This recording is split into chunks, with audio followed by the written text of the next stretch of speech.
Hello, আসসালামু আলাইকুম। সবাইকে স্বাগতম জানাচ্ছি আমার আরেকটি নিউ ব্লগে। আশা করছি আপনারা সবাই ভালো আছেন এবং আপনাদের দোয়ায় আমিও আলহামদুলিল্লাহ ভালো আছি। আজকে আপনাদের জন্য আরও একটি অসাধারণ রেসিপি নিয়ে চলে এলাম, সেটা হলো শীতল ভুনা। তো শুরুতে আমি একটি পাত্রে সরিষার তেল দিয়ে দিলাম, এরপর দিয়ে দিলাম কিছু এলাচ এবং তেজপাতা, তারপর দিয়ে দিলাম পেঁয়াজ কুচি, রসুন কুচি। এখন আমি এগুলোকে ভালো করে নেড়ে চেড়ে ভেজে নিব কিছুক্ষণ।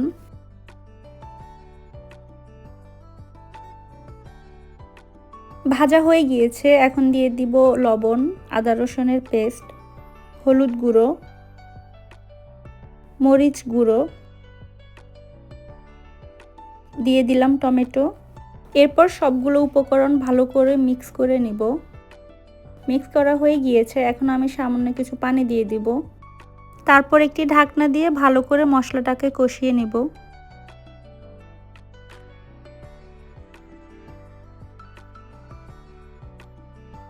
এখানে আমি শীতলটাকে ভিজিয়ে রেখেছিলাম, ভালো করে পরিষ্কার করে নিব। এই তো আমার মশলাটা কষানো হয়ে গিয়েছে, এখন আমি এর মধ্যে একটি ছাঁকনি দিয়ে দিব। এরপর এটাকে ঝোলের মধ্যে ডুবিয়ে আমি শীতলগুলো দিয়ে ঢাকনা দিয়ে দিব। এটা হচ্ছে আমার নিনজা টেকনিক, যাতে করে শুটকির ফ্লেভারটাও আসে এবং এর কাঁটাটাও না ছড়ায়, যেহেতু বাসায় কেউই কাঁটা পছন্দ করে না খেতে, তাই আমি কাঁটাটা এখানে ছেঁকে নিয়ে নিব। তো কাঁটা সরানোর জন্য তো আমি ছাঁকুনি ইউজ করেছি, বাট আমি যতই কাজ কমাতে চাই আমার কাজ অলওয়েজ বাড়ে। তো আমি ভুলবশত সাতকরা কেটে রেখেছিলাম অ্যান্ড ওইগুলো আমি ছাঁকুনির মধ্যে ঢেলে দিয়েছি। পরবর্তীতে আমি এটা বেছে বেছে আবার শুটকির মধ্যে ঢেলে দেই। তো এই যে আমার শুটকিটা গলে গিয়েছে শীতলটা, এখন আমি ছাঁকুনিটা তুলে নিব। যাদের কাছে সাতকরা থাকবে না তারা অবশ্য লেবু পাতা কিংবা লেবু দিলেও হবে, কারণ এটাও টোটালি অপশনাল। তারপর আমি সামান্য একটু পানি দিব অ্যান্ড পানিটা আমি এই ছাঁকুনির উপর দিয়ে দিব, যাতে করে এর মধ্যে লাগা মশলাগুলো ওয়েস্ট না হয়।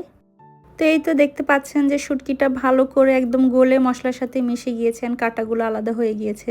তো এরপর আমি ভালো করে নেড়ে চেড়ে আরও কিছুক্ষণ এগুলোকে ভুনা করে নিব। এরপর দিয়ে দিলাম একটি কাঁচামরিচ, তারপর আরও কিছুক্ষণ ঢেকে রেখে দিব। তো আমার শীতল ভুনা হয়ে গিয়েছে, এখন আমি কিছু ধনিয়া কুচি দিয়ে এটাকে গার্নিশ করে নিব। তো খুব সুন্দর একটি স্মেল বের হচ্ছিল অ্যান্ড খেতেও খুব মজা হয়েছিল। তো আমাদের বাসায় এটা প্রায় সময়ই আমরা বানিয়ে থাকি, কারণ যখনই কারো জ্বর সর্দি কিংবা শরীর খারাপ হয় তখনই কোনো কিছু মুখে রুচি লাগে না, তখন এই শুটকিটা হলে তো আর কথাই নেই। ভাতের সাথে এবং ডাল দিয়ে খেতে খুবই মজা লাগে, আমার তো একদম অনেক পছন্দের। অ্যান্ড আমাদের বাসার প্রত্যেকটা মানুষেরই এই শুটকি ভুনাটা খুবই পছন্দ।